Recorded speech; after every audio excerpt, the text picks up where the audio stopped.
Wow! Wait a minute! Who are you? Oh, sorry. I am Aga Yotzela. Paano masabi? Paano ko nasabi? Kasi cute ako.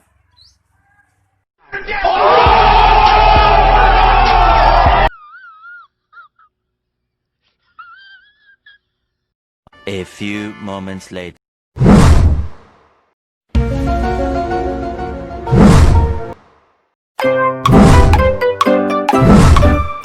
Yo, what's up mga kasunggab? Ito na naman ang inyong lingkod, Aga Yotzela. Nagla-vlog na naman po ako ngayon para sa mga konting kaalaman tungkol about sa YouTube. Paano nga ba paano nga ba makuha yung 4K watch hours? Okay, so unang-una po sa lahat, alam nyo na po kasi bago nyo po to clinic, nakita nyo na po sa thumbnail ko kung ano ang pag-uusapan natin ngayon. Okay, so bago ang lahat mga kasunggab, pakilala po,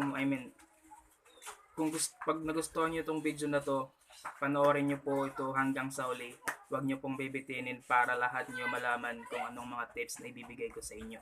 Okay, so meron lang naman po akong 5 tips na ibabahagi sa inyo kung paano nga ba makukuha yung 4K watch hours sa pamamagitan lang ng pagsasarili. Okay, so huwag kayong clean-minded guys. So, pagsasarili, marami yun. Okay, meron tayong tinatawag na pagsasarili o sariling sikap. Paano nga ba yun? Una na ibibigay ko sa inyo. Unang tips is para makuha mo yung 4K watch hours sa pagsusulo mo kasi unang-una kasi beginner ka pa lang, di ba? So, wala ka pang kagrupo, wala ka pang katulong para gumawa ng mga vlogs na gusto mo. So, ikaw lang ang gagawa nito sa iyong sariling sikap. Una po is upload videos everyday. Okay, so gawin mo yung daily habit, gumawa ng video everyday, upload. As long as okay yung mga video na ginagawa mo. Okay, bakit ko yun ginawang tip na kailangan mo mag-upload everyday ng mga video? Kasi parang ano lang yun, parang tawag nito, namimingwit ka lang. So, ibig sabihin, pag marami kang pain, malamang marami din ang makukulim mong isda. So, ganun lang po kasimple mga kasunggab. Kailangan mo lang po upload video everyday. Okay? Yun po ang unang tip. Pangalawang tip po mga kasunggab, habaan nyo po ang mga videos na gagawin nyo. Okay? So, bakit kailangan mong habaan yung mga videos na gagawin mo? Kasi unang-una, goal natin makarami tayo ng watch hours. Makuha natin yung requirement ng YouTube na 4,000 watch hours. Okay? So, yun nga. Kailangan nyo po habaan yung mga videos nyo. Kasi example, sa isang video nyo, meron kayong 2 minutes dun. 2 minutes lang yung haba. Pag pinanood yun ng dalawang tao, meron kang 4 minutes sa watch hour mo. Okay? Pag tinapos nila yung video na 2 minutes. So ngayon, sa kabila naman, meron kang 10 minutes video, ang haba, pinanood lang ng isang tao. Tapos, hindi niya tinapos, hanggang kalahati lang siya at saka umalis na siya. So, meron siyang nakuhang 5 minutes na nag-stay doon sa video mo, doon sa 10 minutes na video. So ngayon, meron kang 5 minutes watch hour doon sa watch hour mo.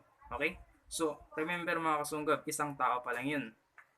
Kaya doon mga kasunggab, yung point ko doon is, kapag mahaba talaga yung video mo, kahit hindi pa maraming nanonood sa iyo, kapag tinatapos nila yung video niyo at saka mahaba, mas malaki po yung advantage kasi yun nga, mas malaki yung makukuha mong watch hours kasi nga mahaba ang watch hours or duration ng video mo.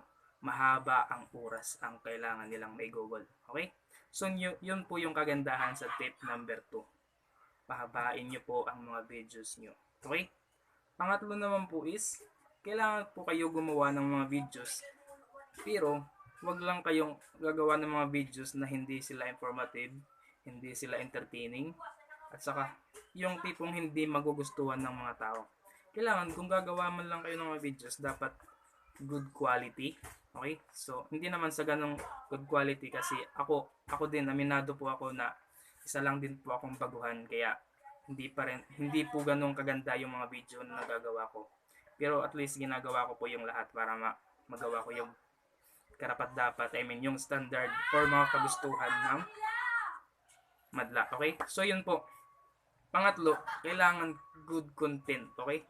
Dapat, so kasama dun po yung, kapag good content, meron po yung goal, okay? So may goal yung video natin. Dapat, magugustuhan po para sa lahat. Entertaining, yun nga, entertaining, tsaka informative. Okay? Yun po yung pangatlo mga kasunggab. Kailangan din po yun. Okay? Ngayon, yung pang-apat naman mga kasunggab, try nyo din pong manood ng mga movies sa video. Okay? Panoorin nyo po yung mga movies. Kasi sa tingin ko po mga kasunggab, nakakadagdag din po yun ng watch hours natin. Okay?